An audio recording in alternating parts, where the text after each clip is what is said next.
Good morning. It is Thursday, July 24th, 2025. Broadcasting live from Toronto, 11:49 Eastern, 8:49 Pacific. This is the Mothcast. In the next hour, we're going to be talking about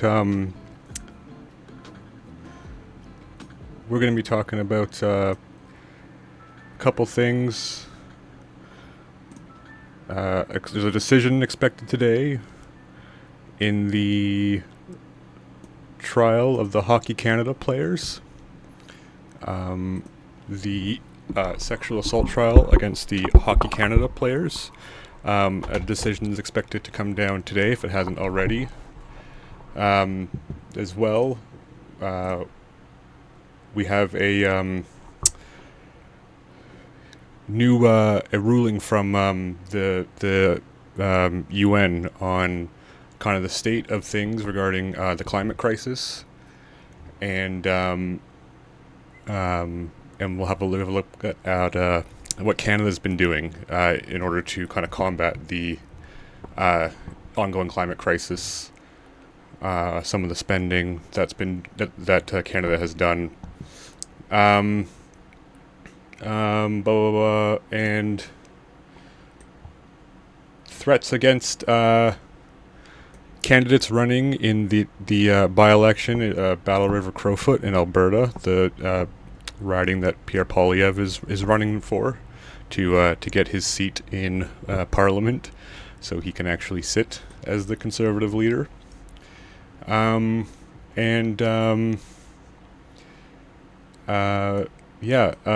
As well, today wraps up the 3-day visit to Ontario by Canada's premiers,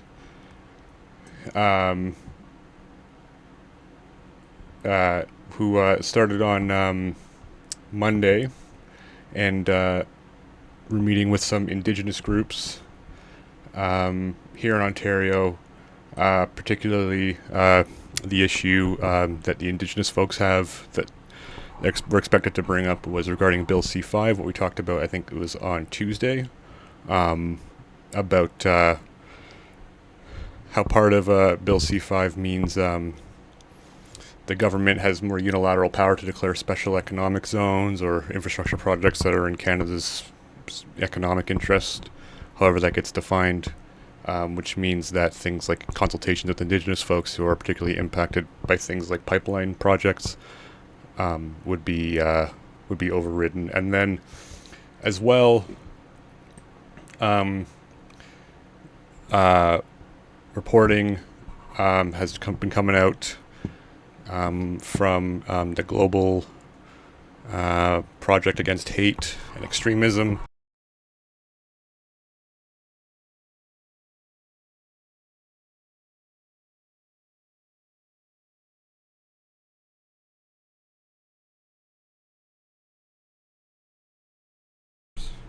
Muted myself, that friggin' mute button. White supremacist fight clubs popping up around the world and growing, particularly here in Canada and in the US. So that's what we're going to be talking about today. There's a lot, and it's going to be a shorter stream. I apologize for being late.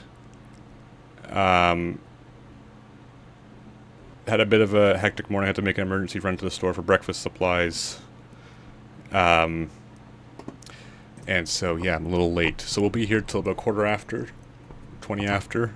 And then, as usual, we'll drop into the majority report for the American story. So thanks for tuning in. Or thanks for watching this if you're catching it on the VOD on my YouTube. Or I guess here on Twitch. I think the VODs should be available as well here on Twitch. I think sort of what we're going to do today, we're not going to get too much into the UN court decision, because that's a big story and I want sort of a little more time to cover that.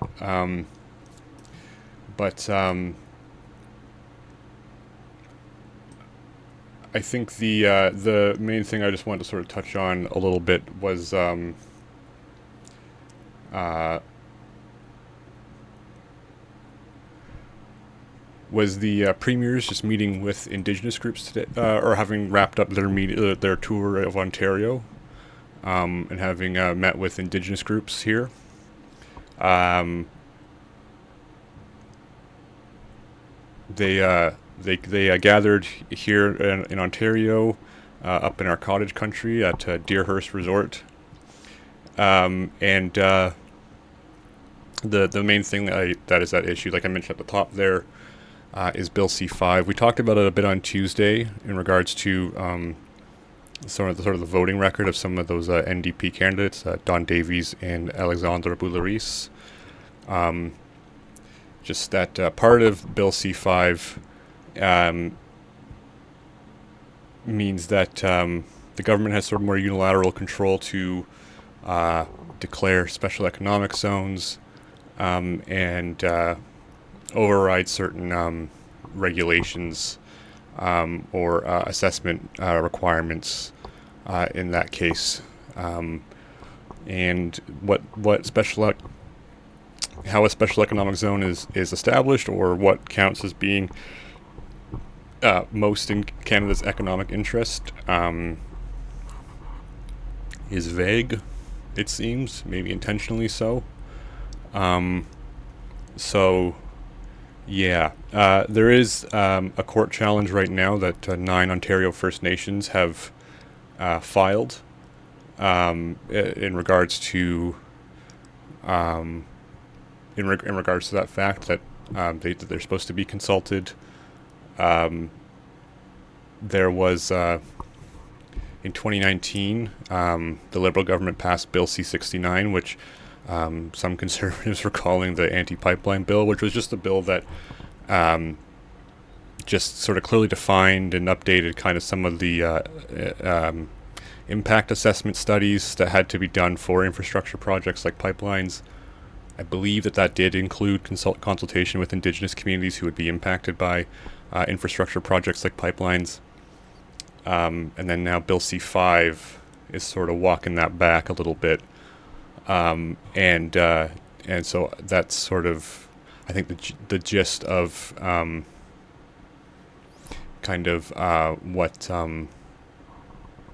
what this court challenge is, on behalf of, or filed by the First Nations that filed it. So I also just think it's interesting too, because there was an article in the CBC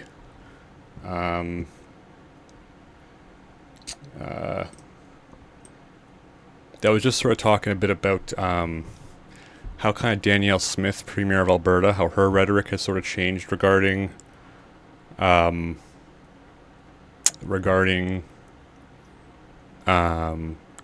anti-pipeline bill, as her ilk term it, or Bill C-69,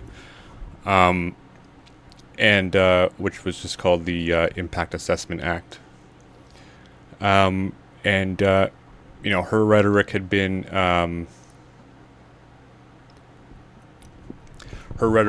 much more aggressive about it, sort of saying that, we need to axe this, we need to throw it in the shredder, set the act on fire, blah blah blah. Was quite was quite fervent in her disapproval of the bill, and now all of a sudden her rhetoric has sort of changed. Just sort of here, she likes the federal government's plan to reduce the approval times of major infrastructure projects under 2 years, and she hopes Canada can revise that legislation to improve investor confidence. There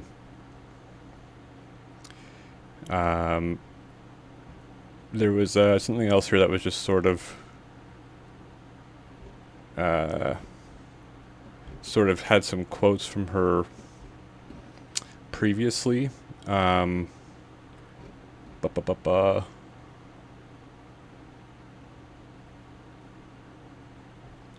Might have been, bear with me, it might have been, I thought I had it saved down here. Um, but regardless, sort of the point is now all of a sudden with Bill C5, or what its pet name is, which is the One Canadian Economy Act. Now all of a sudden Smith is much more compliant, I guess, with Carney's bill and with the Carney administration, which I just think is interesting. That this might sort of be, I think in some ways this might be meant to kind of appease Alberta a bit and Danielle Smith, which I think is interesting for a lot of reasons. I think sort of mostly this just goes to show that I think, as I think a lot of people expected, Carney's a much more kind of conservative liberal, regardless of, maybe he had some more kind of progressive or maybe moderate language during his election campaign. He's clearly a much more conservative liberal. I also just think too it's interesting, second order, because Smith during the sort of the height of in the run up to the Canadian election, with coinciding with Trump's tariffs, Liberation Day had just passed. And, Trump was having all this rhetoric about Canada becoming the 51st state, and Smith is on recording having talked to Trump on behalf of Pierre Poilievre, probably because the Conservatives rightly weren't confident that Poilievre was going to be able to hit hard enough on the issue of the U.S., and was like, hey, Trump, can you kind of tamp down the tariff rhetoric? Can you tamp down the 51st state rhetoric just till after the election? Okay, just because then we'll be cool. Then we'll be totally cool. Just chill out for a bit. And of course that doesn't work, because that's, duh. But I also just think Carney, who was Mr. Elbows Up, now sort of,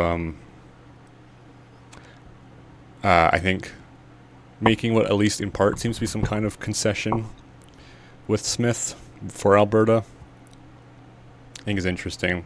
I know as well, I think sort of separatist discourse has ramped up again in Alberta. And so this could also just be kind of a bit of a letting some of the air out of the tires, but I just think it's some of this decision making is interesting. So that's about that. And then we'll talk more about, on Tuesday, we'll talk more about kind of what Canada's been doing with regards to kind of climate action. They've, so far invested, we so far invested about, about $4 billion in change in, grants, green grants and rebates, as well as making sort of green retrofits and upgrades to our infrastructure, as well as the change in the $4 billion in change going towards different First Nations infrastructure initiatives and programs. So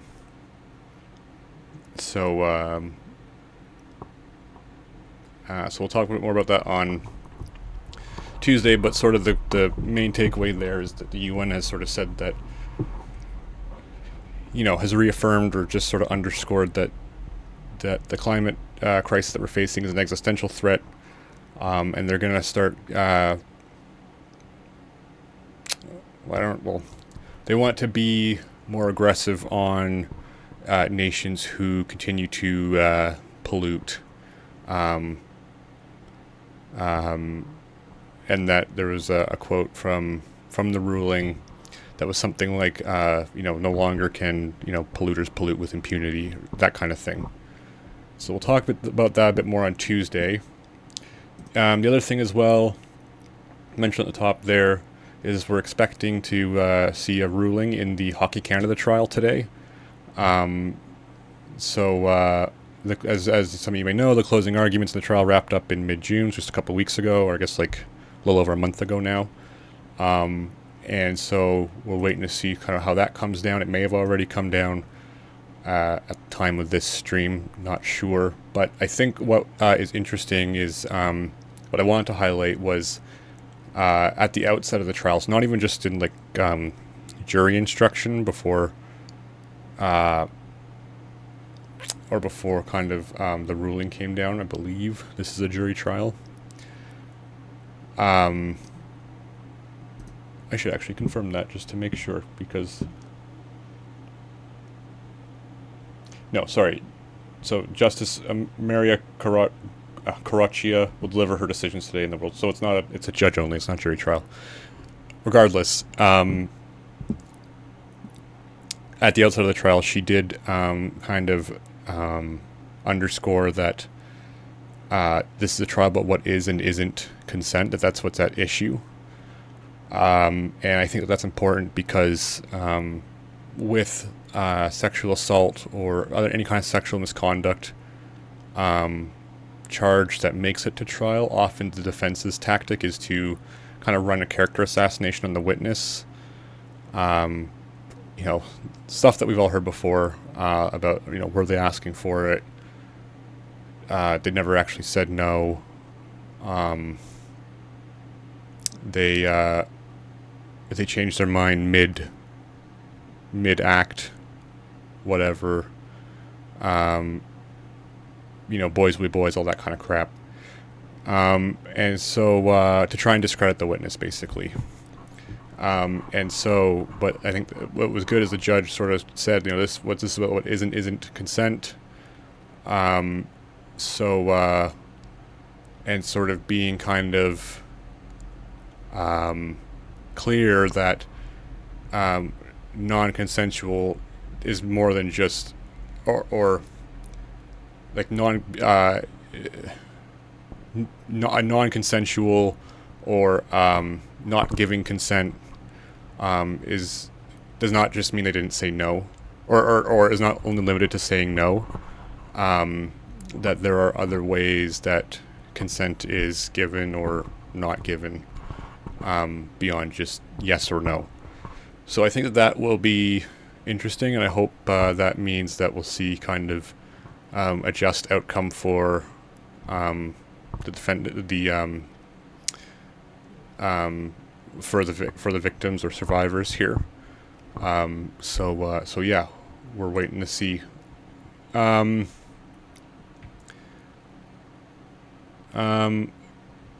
We can talk a bit about, this was just sort of something incidental that came up when I was sort of just looking at the news the other day. It was just threats against candidates running in Battle River Crowfoot, mainly reported by an independent candidate named Sarah Spanier. And we're sort of looking into it. It doesn't seem to be a widespread thing, but it was just interesting because the RCMP has been involved, or Spanier reported to the RCMP that she'd been getting death threats and hate messages and stuff online, and it's likely it was attributed to, at least according to Spanier, that this is related to her having advocated in the past for trans folks, and she was pretty publicly pleased with the ruling that came down in Alberta that overturned the ban on gender-affirming care. So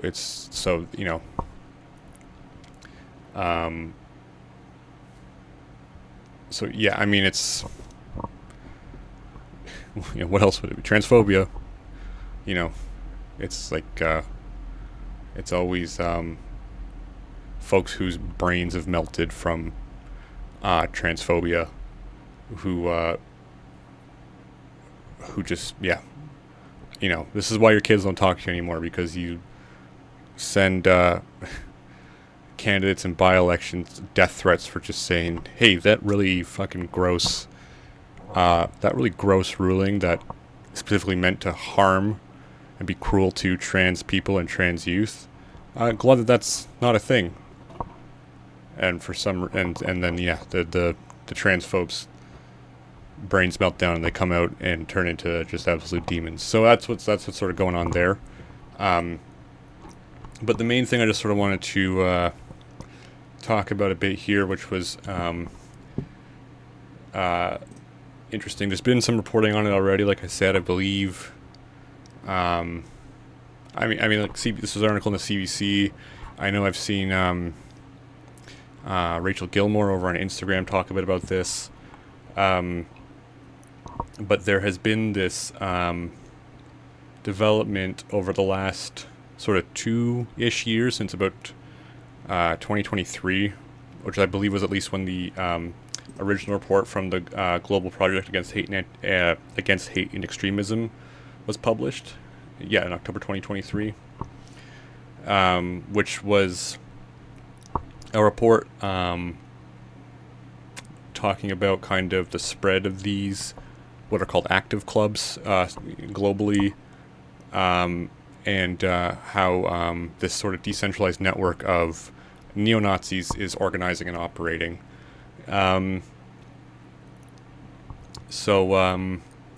Yeah, I just thought that this was sort of important to point out, mainly for the decentralized sort of kind of nature of it, and I think just kind of speaks to,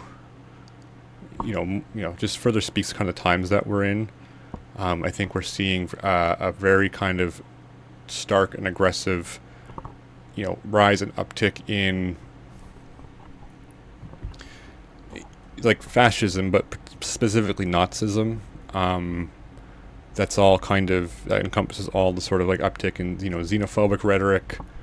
It's pretty bad down in the US, but, in Canada here too, even if, our politicians are not as kind of explicit about their xenophobia or their hawkishness on immigration,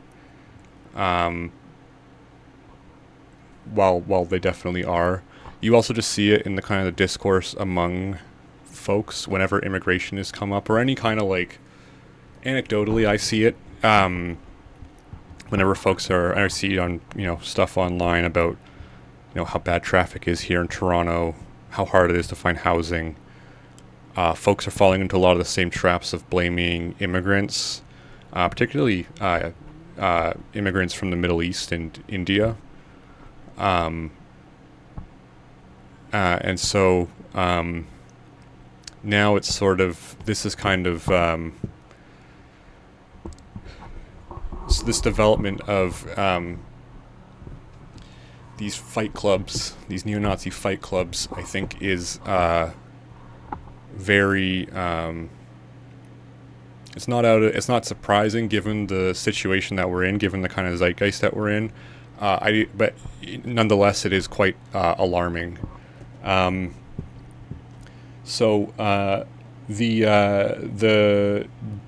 GPAHE has identified 187 active club chapters in about 27 countries.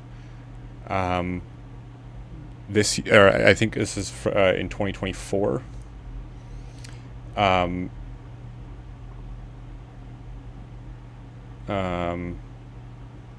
Or no, sorry, this is for 2025. So as of 2025, there are 187 active of these active clubs in 27 countries, which is up from 149 in 21 countries as of late 2023, as of when the prior report came out in October of 2023.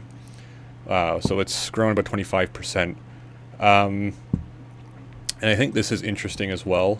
Half of the new groups are youth clubs that specifically recruit teenage boys 15 to 18, which now this is something that's more so a phenomenon in the U.S. They have actually they've compiled a PDF here that they've shared that I'm going to share here that kind of breaks down where a lot of these clubs are located. And as you can see, we got all across Europe, Australia, the U.S., Canada, it's primarily. So the places you'd expect to find Nazis. They've marked here kind of the ones that have been inactive, which is social media accounts for this chapter have either not posted since January 2025 or have been deleted. and then a new account, which is this column, is just accounts that were created after the publishing of the original report in October 2023. And so, you have the state and the city that they're located in. There's a bunch in Ontario, primarily in Ottawa and sort of the Golden Horseshoe GTHA area, so, Greater Toronto Hamilton area, like Brantford, London, that kind of thing, and Hamilton itself. But this column here with youth groups, you can see that they're kind of poking up, here in, we've got New York, New Jersey, Pennsylvania, the Carolinas, Virginia, Utah. And I think that that's particularly alarming as well because, it's one thing when you have kind of these grown men who are chronically divorced or just, for whatever reason, feel that they have been left behind by society and they're not getting what they feel they're entitled to, or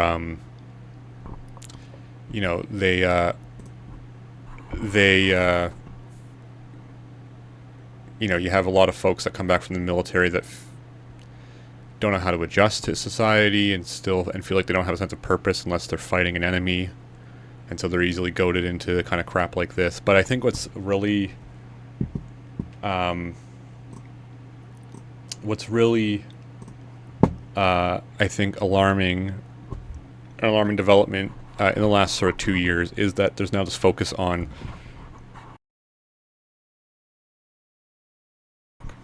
muted. There's been a lot of reporting on how kind of far right pipelines work and particularly target young men online. There's been stuff about kind of the YouTube alt-right pipeline, and you see it on Twitter. You especially seen an uptick of it, or at least anecdotally, I've seen an uptick in it since the COVID lockdowns.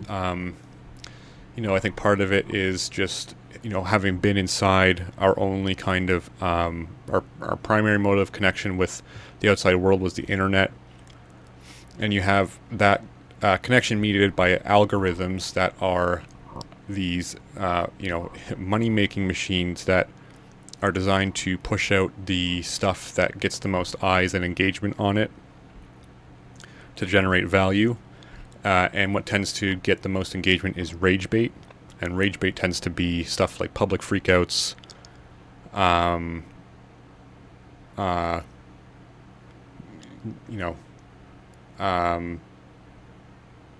freakouts, people getting owned by cops,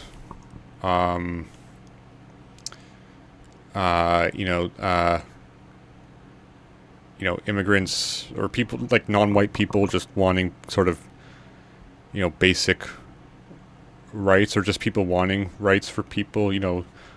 Another common kind of form of rage bait is just like protesters blocking roads, and you see, a whole bunch of Hitler disciples in the comments saying that they should just those people should just get run over. That kind of thing. And so that kind of breaks people's brains, especially when those algorithms further and further isolate you into kind of that kind of edgy content. And you kind of lose your frame of reference for reality. And you kind of get, you just get brainworms and kind of forget kind of what's real and what it's like outside in the real world. And you don't, a good way to not end up a hateful loser is just to be outside and be around different kinds of people and meet people, and you can't do that if you are online, having everything mediated, all the content served to you mediated through some kind of framing meant to just kind of make you angry at the world in a kind of misanthropic way, and more specifically in a kind of white supremacist way. But I think when it comes to young men, particularly that period of time, mid to late high school, just hit puberty, hormones are in overdrive, and you're really kind of struggling to find your place socially. I certainly relate to this, having been through this myself when I was younger, when I was in high school, 10, 15 years ago, and you're kind of just what you want is a sense of belonging, and for kids who maybe aren't necessarily neurotypical, who maybe have some kind of undiagnosed mental condition, whether it's depression or they're more so on the autism spectrum or anxiety disorders or what have you. It can make fitting in real life a lot harder. And with a lack of accessible mental health support, they're kind of left to their own devices to find somewhere to fit in, and often, the internet is where they go. And they, when I was a teenager, I guess around sort of the late aughts, early tens, the internet was around, but it wasn't as pervasive and sophisticated as it is now. There weren't smartphones back then. So the internet was relegated to your desktop computer. And maybe, the iPod Touch had just dropped, as well as had the iPhone. So there was that smartphone, but, they didn't exist like they do now. They didn't have the kind of power. There wasn't the availability of data either. Data now is incredibly cheap. I think a lot of phone plans now have like unlimited data, so you can just kind of hop on the internet wherever, and phones are a lot more powerful now. But back then, it was very expensive to have mobile data for using your phone signal to surf the internet, as opposed to a Wi-Fi connection, and phones just weren't nearly as powerful as they are now. The other side of it too was social media hadn't become what it is now. It wasn't as pervasive. Like Facebook wasn't all slop like it is now. Facebook was primarily just for connecting with friends, and your Facebook wall would entirely just be your friends doing stuff. It wasn't so algorithmically generated to keep you kind of locked in. At Twitter, same thing. Twitter was not as clean at least in appearance, Twitter was not as, clean and user intuitive as it has since become. I mean, how much is it now as it's now known as X? But before Elon Musk just gutted it, remember Twitter being a pretty decent place to go for news and discourse. It was a pretty clean interface, looks real nice. But back in 2010-ish, it was functionally, it didn't look a whole lot different than any other kind of message board that was out there. And there just wasn't the same. The business model back then wasn't engagement to keep you, or the way to keep you on the platform was not so much about engagement in terms of algorithmically generated content that would keep you locked in. It was more so about maximizing the spread, such that you're more likely to be on there if people are on there. And monetization wasn't really a thing yet either. I think YouTube's partnership program had maybe just started, or is about to. And I don't know if, you can be verified on Twitter, but I don't know if there's any kind of monetization structure yet. So it just was a totally different world. And so you have, people like me. I remember being a teenager, pretty lonely, not really sure how to kind of fit in. I'm pretty sure I had a pretty gnarly bout with depression at that point in my life, undiagnosed. And so, I went online looking for a community, and I was fortunate to have found, I was a bit of an edgelord, but I was fortunate to have found people who weren't super gross. They were pretty normal folks. I was not someone that ended up on 4chan. I was, however, someone who ended up on Funny Junk, if you remember that. And if you remember anything about Funny Junk, It's not. It's like the gateway to 4chan, sort of. Most of it was like 4chan memes, and there was a lot of, I think, overlap in the user base between Funny Junk and 4chan. But yeah, so it wasn't. It wasn't. It wasn't quite the same. 4chan was there and definitely grabbed some people, but it wasn't like 4chan was not on the surface. Like, it's on the surface web, but it was not part of the mainstream web like it has since become, and at least kind of in spirit, where Twitter now, or X now, is like what 4chan was basically what 4chan was, at the turn of the tens, and continued on to be. But back then it was kind of like a pretty repulsive place. People didn't go in there. It was not as mainstream as it is now with sites like what's happening on any given social media platform. So it was a lot harder for lonely young men online to get, or lonely young boys, I should say, online to get kind of groomed into these extremist ideologies. And I think the big piece, really, what it all comes down to, is algorithms weren't what they are now. And back then, like, to the extent was there even really any algorithmically generated content at all?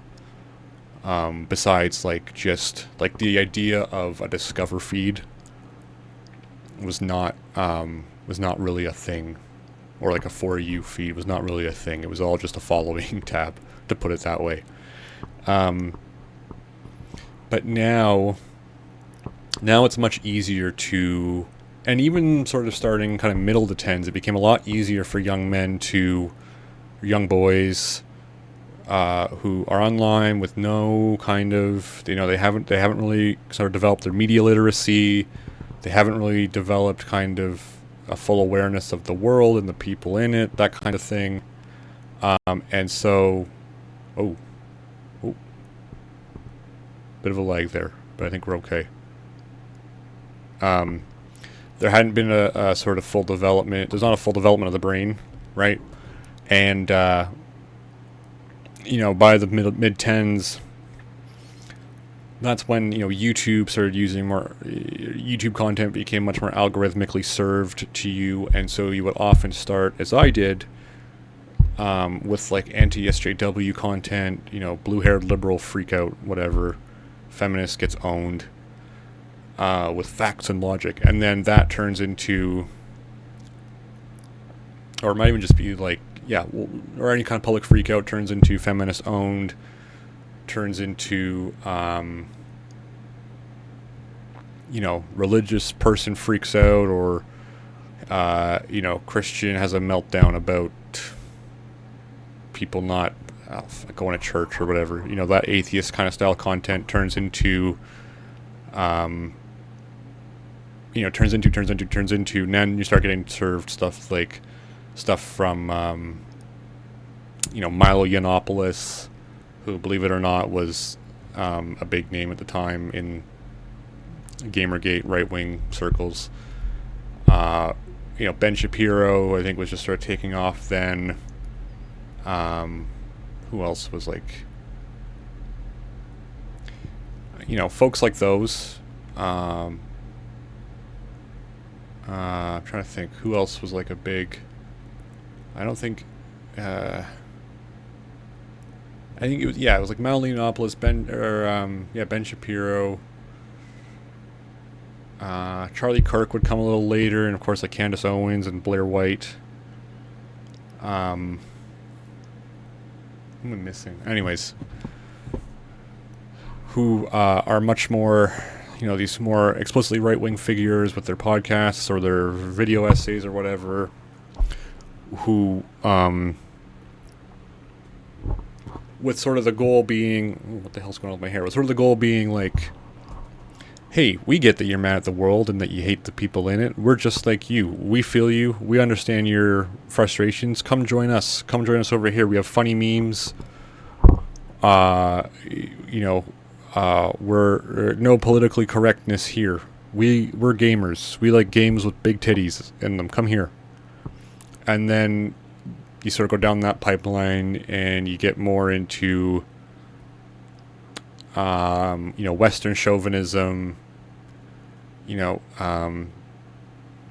great. Look at how great we are in the West, and meritocracy, and they. There's nowhere else in the world you can play video games but here. And of course, Gamergate, sort of early to mid tens was also blowing up, which would not be possible without sort of this ecosystem of memes and just like public freakout content. And there's been a lot of reporting on this, like folks like Taylor Lorenz have done a really good job talking about this. And so it was already like starting to become easier to find this sort of hateful content. And now the internet is no longer something that you can only access give it in the computer room in your house, or only when you have a Wi-Fi connection, which usually was only at like home or school or your workplace. But that's still kind of you're limited to your sort of time you can spend online there, because you're at school. If you're at home, you got some more time, but still, you have to stop to have dinner, or like to do stuff with your family or whatever. Your parents can turn off the Wi-Fi if they think you're spending too much time on it. And at work you're more or less relegated to when you have a break. But now with data being so cheap and easily available, smartphones being much more powerful, that they can do more or less in terms of browsing and consuming content, can do more or less the same stuff as any computer can. Now it's a lot more easy to get a hold of that content, and there's no limit. You can be, you have everything. You can have everything all the time, just like the internet song from Bo Burnham. A little bit of everything all the time. And like I said, sort of after the COVID lockdowns, when the internet was our main sort of source of connection with folks, all mediated through algorithms that kind of isolate us from each other, and all sort of give us our own kind of narrative of reality, to the point where we're just not even living in the same realities anymore. A really stark example of this was like the whole QAnon thing that happened that led up to January 6th. It's much easier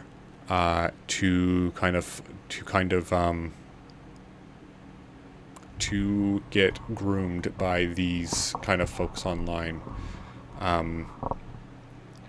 especially now when there's also things too, just like it's much more visibility on social media is much more pervasive now than it ever was. Just stuff, like I said, like rage bait stuff, trying to appease the algorithms. That's like really grotesque, but it gets eyes on it. It gets people commenting, and even if it's angry comments, it's still comments. And sort of the whole point being, so it's alarming that these active clubs, to kind of circle back, I know we went on a bit of a tangent there, these active clubs are targeting these sort of young boys who are at a very vulnerable age, for whom it's really easy to access anything on the internet, wherever they are at any time, just with the little thing they have in their pocket. So that I would expect to, as that sort of bears fruit in the U.S., I wouldn't be surprised if we start seeing similar groups pop up here in Canada in the coming year or so. So sort of kind of put a point on kind of what these active clubs are, because I kind of skipped over that. I mentioned they're fight clubs, but what they really are is they are, here, let me just switch back over to the article here. They are active clubs are part of a transnational white supremacist movement that engages in physical training, practices mixed martial arts, MMA, spreads hate propaganda in anticipation of what they believe is an impending race war. So that's the other thing too, is that so these are fight clubs, like they're undergoing like what they believe to be combat training. They're practicing martial arts. This is already kind of a thing with particularly militias down in the U.S., but also there are some here in Canada, like the Base. But there's been militias down in the U.S., like the Three Percenters or the Oath Keepers, or I think there's like Sons of Odin, Adam Waffen, who also have this very accelerationist belief that there is an impending race war, and they're doing kind of like live fire combat training. They've been, they practice running like checkpoints, traffic stops, that kind of thing. And so again, this kind of accelerationist mindset that is present in these fight clubs that are cropping up all over the place in Canada, the U.S., and Europe.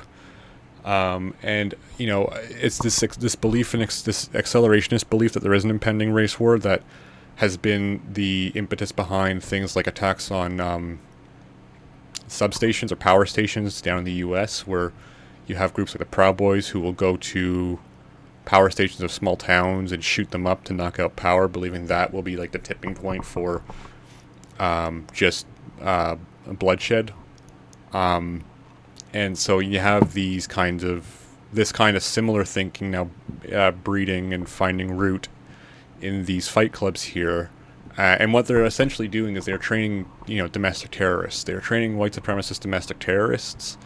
And the only thing, it's probably the only reason why they're not using, weapons and explosives like the groups that the militias in the U.S. are, is just because of it's not as easily accessible in Canada as guns are in the U.S. But that, I'm sure, is in the minds of these folks. And I think too, what's also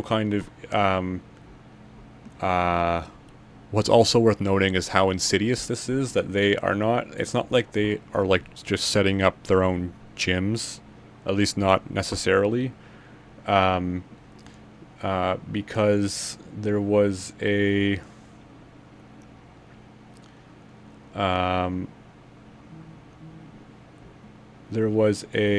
Hamilton,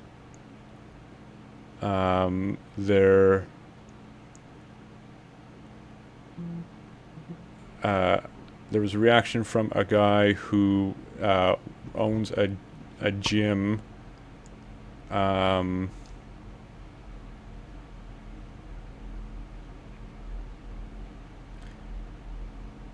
who CBC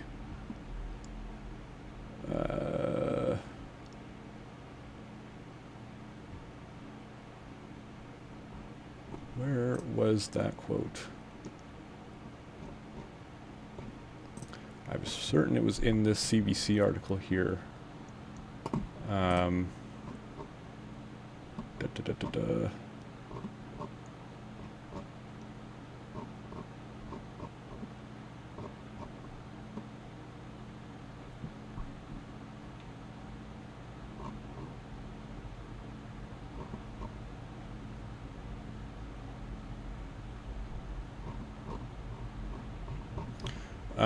Okay, I can't find it, unfortunately.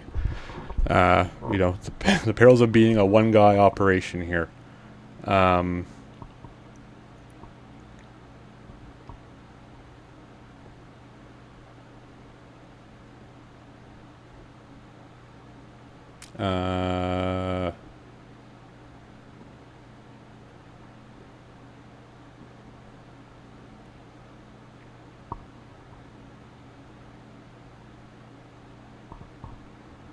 Well, here's an example. Here's sort of an example. So Kevin Manns, owner of Niagara, BJJ, and Welland, said that as soon as he saw the photos CBC shared, which were of these guys a part of, I guess, a group called NS13. CBC kind of figured out where these guys are training, doing their boxing training. And the owner said that as soon as he saw the photo CBC shared, he called the staff and told them these individuals can't come back. And he said, and then Hamilton City Councillor Narendra Nand offered a quote that just said, "It's a serious public safety concern. The rise of extremist organizing is a national security threat." But I think also too, what's the point being with that is just that they are insidious, and they are in, if they can find a space to train, they'll use it. And so they could be anywhere. They could be training in a gym near you, which is not meant to be a fear-mongering statement, but it's meant to just illustrate the point that this is a very insidious problem that is cropping up. It's not like this is our first emergence of white supremacist kind of organizing. There's groups like Diagolon, like I mentioned as well before, the Base. The Base, I know, I'm pretty certain is an Ontario-grown group. So it's bad. It's alarming. It's also it's decentralized, so there's not like a single like leader that can be locked up or taken down, what have you. It's and it's purposefully structured that way. Or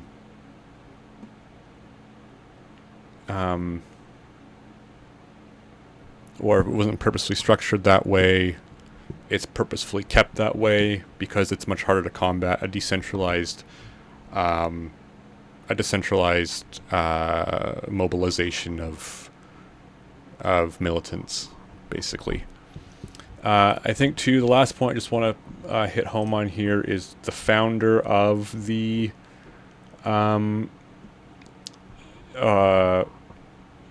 the founder of the concept of these active clubs is a man named just Robert Rundo, and Rundo was sentenced to 2 years in prison last December. Was sentenced to 2 years in prison for planning and engaging in riots across California. From U.S. Attorney Martin Estrada, this defendant sought to further his white supremacist ideology by plotting riots and engaging in violence at political rallies. So again, there's that kind of that accelerationist mindset kind of in action on display, and so I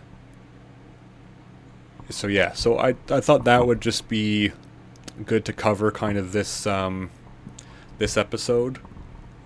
We ran long, but I think it's important to just kind of be aware of that. I think in Canada we don't necessarily see ourselves as perceptible to this kind of thing as the Americans are down south, but it's here. It's very much a problem, and if it's allowed to fester, it will continue to it will only grow as a problem. So it's important to be vigilant. It's important to check in on your community, check in on your neighbors, be vigilant, when going to rallies or protests, that,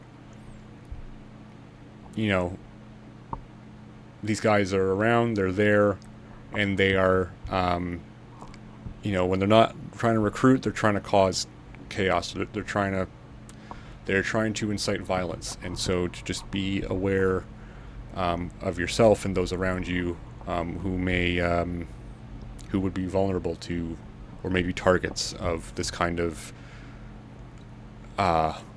evil. I don't think there's a better word for it than evil.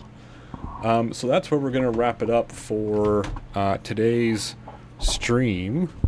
Thanks so much for tuning in. We're going to flip it over to the majority report now, thanks